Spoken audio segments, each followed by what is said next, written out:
mon avis, hein, la CEDEAO ferait mieux d'écouter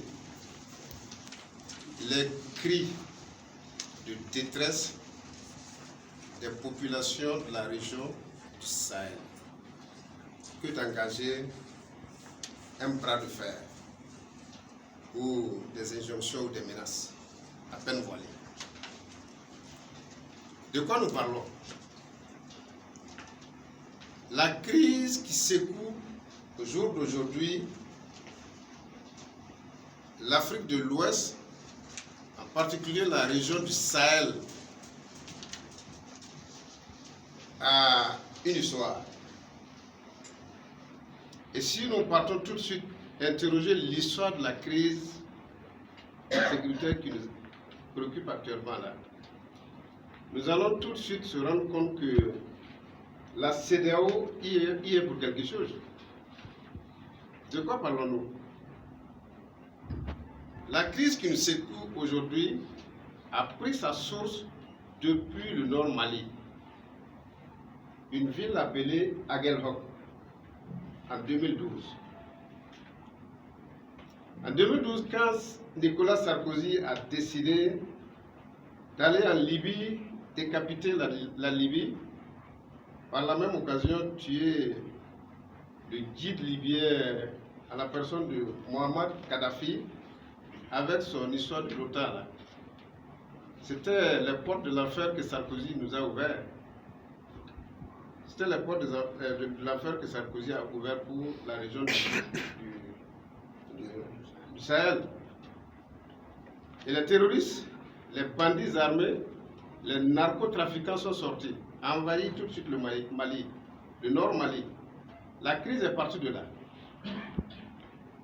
Et c'est ainsi que des militaires maliens à Aguelhok ont été kidnappés par ces bandits-là, ligotés et par la suite égorgés.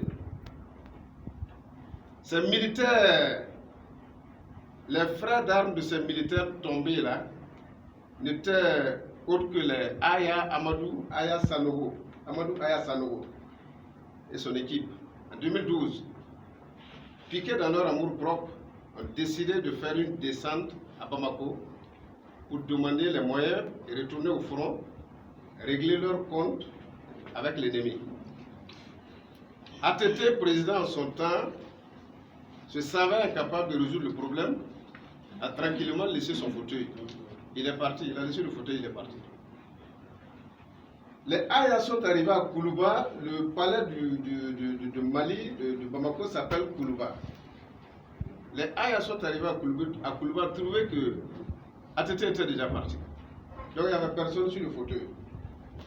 Voici comment le coup d'État de 2012 s'est produit au Mali. Et qu'est-ce que la CEDEAO a proposé pour la sortie de cette crise? Elle s'est tout simplement précipitée pour se rendre au Mali. Dans un premier temps, lancer des... Comment on appelle ça? Comment on appelle leur histoire d'embargo là? Les embargos, ils ont lancé un embargo sur le Mali. Un embargo sur le Mali. Et par la suite engagé un bras de fer avec Amadou Aya Sanogo. Et c'est ce bras de fer là qu'ils ont engagé avec Amadou Aya Sanogo là que nous subissons en plein fouet aujourd'hui. Alors, cette crise a duré entre la CEDEAO et Amadou Aya Sanogo. C'était un délai de 4 mois, je pense. Un délai de 4 mois. De 22 mars 2012 au juillet 2012. Voici le délai et la période qui a duré entre la CEDEAO et Amadou Aya Sanogo. La crise qui a duré entre ces deux-là. Ils ont fini par plier. Amadou Aya Sanogo prend le pouvoir, remettre à Dioncounda Traoré en juillet 2012. Dioncounda Traoré n'étant pas préparé pour gérer une telle crise, n'a pas vu venir les séparatistes, les rebelles séparatistes du nord à Konna. Konna est une ville du Mali à 200 km de Bamako.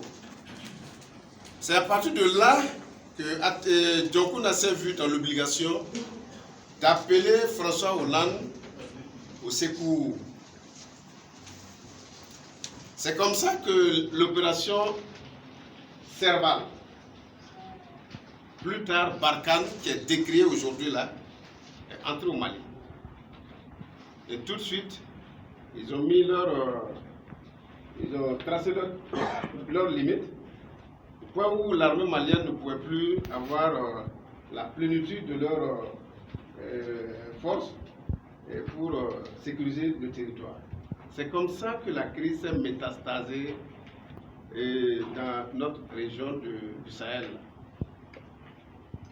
Maintenant, quand on fait la genèse de la crise du Mali au Burkina aujourd'hui, vous savez que le Burkina subit aujourd'hui une crise sans précédent. Deuxième pays au monde menacé par les terroristes. Nous sommes juste derrière l'Afghanistan. Après l'Afghanistan, c'est le Burkina Faso qui suit en termes de menaces terroristes. C'est avec ça la CEDEAO veut jouer. Et la CEDEAO n'est pas sans savoir que le Burkina Faso est un pays considéré comme une tigre de 6 pays de l'Afrique de l'Ouest, dont les 2 autres sont déjà en proie avec le Burkina Faso dans cette situation. Je vais parler du Niger, Mali, le Burkina même, et aussi il y a des incursions de temps à autre au Bénin. Le Burkina fait frontière avec le Mali, le Burkina fait frontière avec le Niger, le Burkina fait frontière avec le Togo, le Burkina fait frontière avec le Bénin, le Burkina fait frontière avec le Ghana, le Burkina fait frontière avec la Côte d'Ivoire. Voici les 6 pays. Et les 2 autres pays, plus le Burkina, sont déjà en proie. Les terroristes savent ça. C'est pourquoi ils s'acharnent sur le Burkina. S'ils arrivent à casser la digue du Burkina Faso, là, en ce moment, c'est sûr que le Burkina n'existera plus. Mais les 4 autres pays aussi également auront les mêmes affres.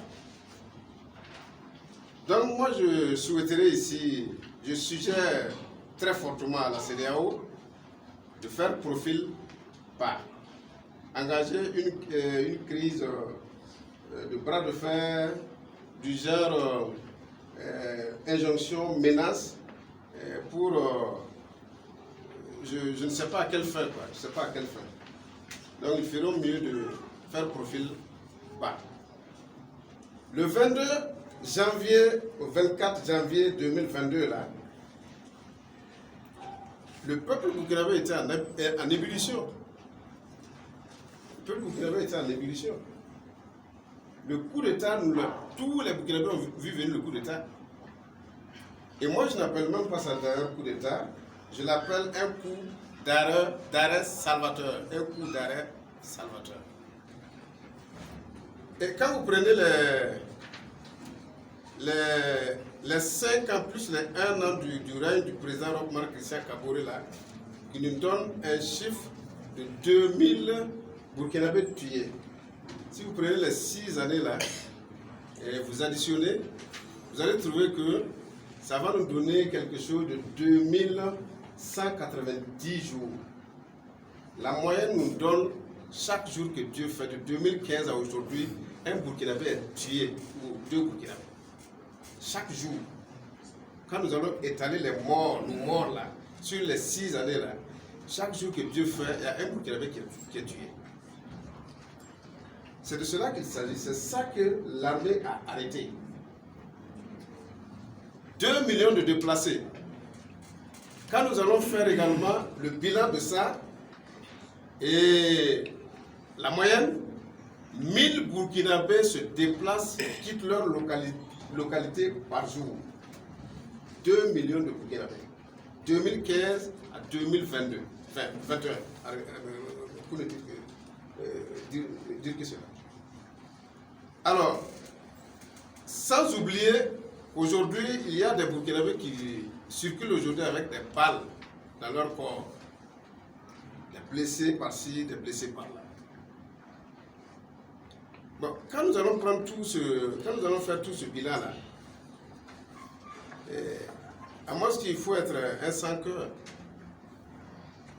pour ne pas voir la réalité que vivent les Burkinabés. Je ne pense pas que les injonctions ou des menaces, vouloir engager coûte que coûte un bras de fer au peuple burkinabé est la solution pour la CEDEAO aujourd'hui. Du moment où elle-même elle s'implique à créer davantage de problèmes. Ici, je pourrais être d'accord avec la CEDEAO. Si par exemple la CEDEAO nous disait très simplement, oui, les 36 mois là c'est long, nous allons vous apporter de l'aide. C'est-à-dire, comme c'est une question de moyens des hommes et autres là, nous allons vous proposer un exemple seulement que je prends. 1 an, et les 2 années là maintenant, nous allons vous renforcer en équipement,